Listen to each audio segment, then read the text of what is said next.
Hello my beautiful watchers.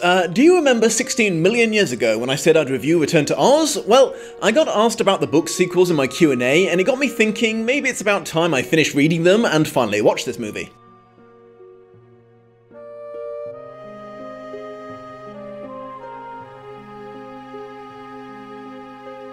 Return to Oz struck me as being very reminiscent of Disney's Alice in Wonderland, the animated one, in that it's a shameless fusion of two very different books into a new story, but even more so in this case. It's actually kind of fascinating to watch from a book reader's perspective, because while individual scenes and characters can be very close to the books, because it's such a 50-50 split between them storyline-wise, and it switches back and forth between them so much, the end result can't really be said to be that close to either of them in the end. Now, a lot of people got mad at this film because they claimed that they were taking a kid's story and making it fucked up. And I would say that's actually quite hard to prove because L. Frank Baum did actually write in a lot of really fucked up shit in his stories, but the thing was, he juxtaposed it by telling you about it in a whimsical way, so it didn't seem as bad. The film takes these things and presents them as the mad fucked uppery they are, so it comes across as darker without actually changing much, so basically what it comes down to is presentation. Interesting fact, Dorothy isn't actually in The Marvelous Land of Oz, the second book in the series. In fact, quite a few of them don't star her. This one centers around a young boy named Tip, who's a native of Oz. It's set about 6 months after the events of... well, I hesitate to say what actually, because while it's clearly not the Judy Garland film for many, many reasons, it's not entirely following the events of the first book either. Dorothy's much younger age, and certain things that she described in regards to her first trip to Oz, like the Tin Man being cursed to hack himself to bits, that seems to match up with the book, and it's reinforced by things like the Cowardly Lion being an actual lion and not a furry. But then they include things like the coveted footwear being ruby slippers instead of silver shoes, which were changed because of the Technicolor. Another interesting connection to the first film is the was it all a dream question at the end. As I mentioned in my Lost in Adaptation episode way back when, in the books, the Land of Oz definitely exists, and Dorothy definitely goes there. Hell, she eventually moves there permanently with her aunt and uncle. So as far as I can tell, this is not only a hybrid of the Marvelous Land of Oz and Ozma of Oz, it's also a sequel to a non-existent hybrid of both the Wizard of Oz book and the Wizard of Oz film. This is almost getting to Douglas Adams levels of complication. Boy, I don't do myself any favours when I choose things to review. Anyways, younger Dorothy is suffering from some sort of chronic insomnia and is considered mentally ill because of all her stories about what happened in Oz. Her aunt's really worried about her, so she takes her to see a doctor who immediately prescribes electric shock therapy. Wow, that escalated fast. This is, unless I've forgotten something, unique to the film. Perhaps I spoke too soon when I said it wasn't hugely darker than the books. Seconds before the doctor and some sort of dark form Nurse Ratched can fry her brain, the mental hospital is struck by lightning and another young patient helps her escape. The nurse chases them to a nearby river and the two girls jump in trying to get away. Her friend appears to drown, but Dorothy climbs onto a crib or something and floats all the way out to sea from Kansas. Again, that sure escalated fast. In the book, Dorothy fell overboard on a ship on her way to a holiday in Australia, so her access to the sea made a tad more sense there. A chicken from her farm turns up, pretty much out of nowhere, and has apparently gained the ability to speak and occasionally turn itself into a creepy-looking animatronic. Dorothy then suddenly realizes that she is no longer at sea, but now in a small pond back in Oz. She's distressed to discover that the yellow brick road has fallen into disrepair, and worse, the Emerald City is in ruins and all its residents turned to stone. She's then set upon by a species called the Wheelers, for obvious reasons. The Wheelers are often described as the things of nightmares by people who watched this film when they were a bit younger, but I have to confess, this movie never really got a rise out of me in that way, not even the stuff that turned up slightly later. The irony of this is not lost on me. The film that was meant to be about wonder and sunshine scared the shit out of me, and the film that's meant to be a little more creepy made me laugh at how goofy it was. Dorothy runs away from them and ends up trapped in a secret room with a powered down robot called TickTock, who she reactivates so that he can beat the piss out of the Wheelers and interrogate one. I would like to say I do not envy the poor bugger inside TickTock. I looked up exactly what acrobatics he had to do to make that thing walk, and it sounds horrifying. I thought for a wonderful second that they were being more book loyal in this by showing that the Emerald City wasn't really emerald, as that was just a trick by the wizard who made everyone wear green tinted eye protectors, but then the Wheeler starts talking about this bloke called the Nome King and how he took all the emeralds, so in fact they were doubling down. It's not just emerald coloured, it's actually made of emeralds. They ask the the Wheeler where the Scarecrow has gone, because he was the ruler of the Emerald City and the only one not amongst the stone statues. The Wheeler says the only person who knows is Princess Mombi, who lives nearby. Long story short, Mombi is not in fact a princess. She's an evil witch who likes to take other people's heads to switch of her own whenever she likes. She's nice enough to tell Dorothy that the Nome King has the Scarecrow, then decides to lock her up in a room until she's old enough that she can take her head as well. However, it turns out that she'd forgotten that she was keeping the remains of a completely different sentient Scarecrow in that room, and after Dorothy repairs him, he helps her escape. And this new Scarecrow is called Jack Pumpkinhead, and yeah, he's basically a cheap rip-off of Jack Skellington and Pumpkinhead.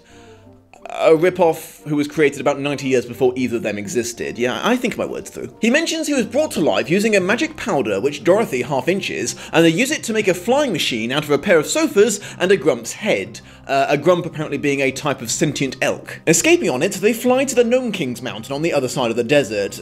Barely. It falls apart at the last minute, but apparently Indiana Jones and the Temple of Doom physics apply here, and they all survive the 1,000-foot fall. Confronting the Nome King, they are given a challenge. He has apparently turned the Scarecrow into an ornament of some kind, and place him into a room full of other ornaments. If they can successfully guess which one he is, he will turn him back and let everyone go. If they guess wrong, they all become ornaments too. While the others are off guessing, the Nome King reveals to Dorothy that a large part of his power comes from being a fabulous crossdresser. The ruby slippers are filling in here for a new magical item that was in the books, because there the Nome King had a magical belt. During all this, Mombi has been booking for the Nome King. However, I'm not entirely sure why. I mean, I guess she was going to try and warn him about Dorothy so he wouldn't be mad at her for letting her escape, but I don't know, that seems a little pointless. Anyway, everyone guesses wrong except for Dorothy, who, as far as I can see, chooses right purely by coincidence as she closed her eyes and walked around until she put her hands on something. After that, they figure out that they must be looking for green ornaments because everyone who came from the Emerald City would get turned green.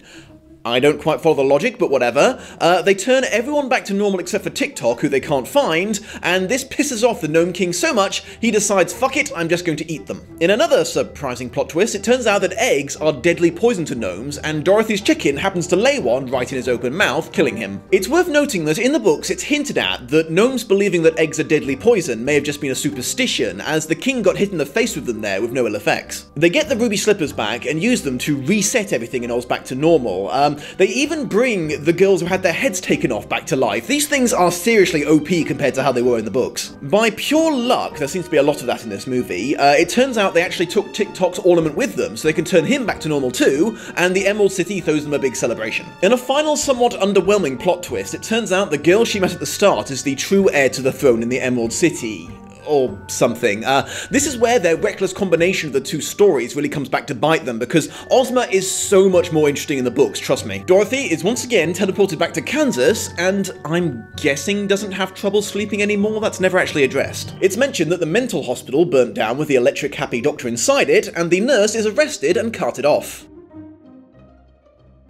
Random fire thoughts time. Now, I have an Englishman's ear, so I could be well off about this, but did Dorothy's accent seem to come and go a bit in this? It was like, sometimes she was trying to be Judy Garland and sometimes she wasn't. Oh, hi, Bulk. I almost didn't recognise you, looking so young and not showing your breasts to Adam Sandler. I really liked this film's interpretation of the Nome King because it was fucking cool, even if it did set off my latent fear of claymation. I couldn't help but laugh at Dorothy always reassuring her dumbass friends that it couldn't be helped every time they almost got her killed, as she did it while she was almost being killed, not afterwards. The Powder of Life is true to the books, but even there I thought it was a little weird, as they established in The Wizard of Oz with the Scarecrow that things just come to life in Oz, they don't require any help. They clearly tried their best to make Jack sound as cute and friendly as possible, but holy damn, he is still one of the creepiest things in this movie by far. And it's not just his appearance, I also found it quite unsettling that he really wanted to call a little girl Mom, and worse, she seemed super down with that. Now, in the separate books, because a lot of these people never actually meet, it's harder to tell that Barn was just rehashing the same concept for his characters again and again, but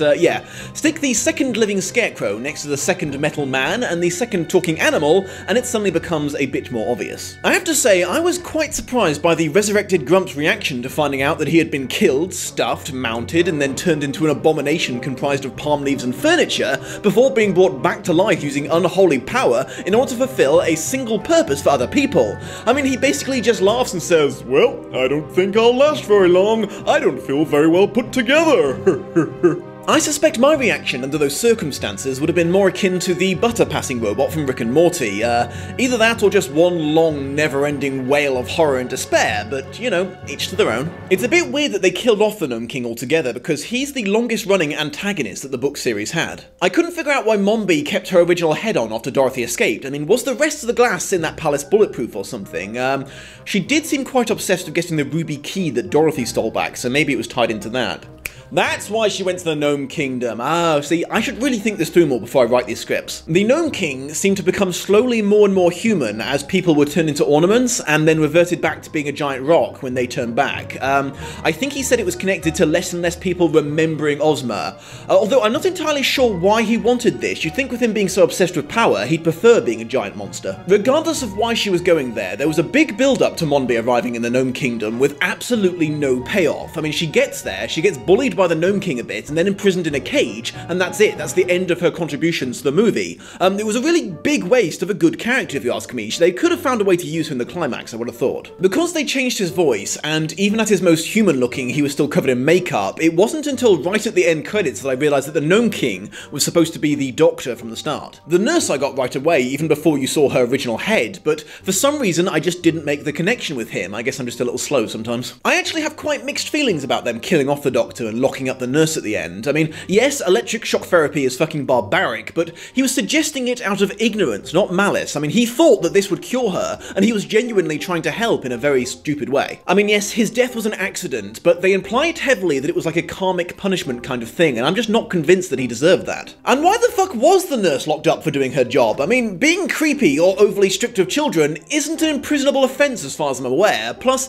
if you actually watch closely, you see that she tried to save the children by risking her own life jumping in the river at the start. I get that the events of the real world are supposed to be a reflection of what happened in Oz, but there still has to be some rhyme or reason to it. You can't just lock someone up because she was Mombi in another universe. You know what I find really weird? There are 13 perfectly good and awesomely weird sequels to The Wizard of Oz, yet this bizarre mashup of the second and third is the only attempt anyone has ever made to bring them to the big screen. But there have now been 2 non-canonical prequels and a dark gritty reboot. It's like Baum's universe is far more appealing to people than his actual stories, which is probably a result of the first adaptation being so much more popular. Make no mistake, this film is, and probably will always be, the centre of the Wizard of Oz universe. Anything that's ever created in regards to it will tie into it in some way. All in all though, I guess I'm quite happy that Return to Oz exists. I mean, it's far from perfect, and if I was doing this as a Lost in adaptation, I would be honour bound to decry it, but I had a good time watching it, and I was very amused by the idea of little children who thought this was going to be another happy-go-lucky musical watching it and being traumatized for life. The Dom out.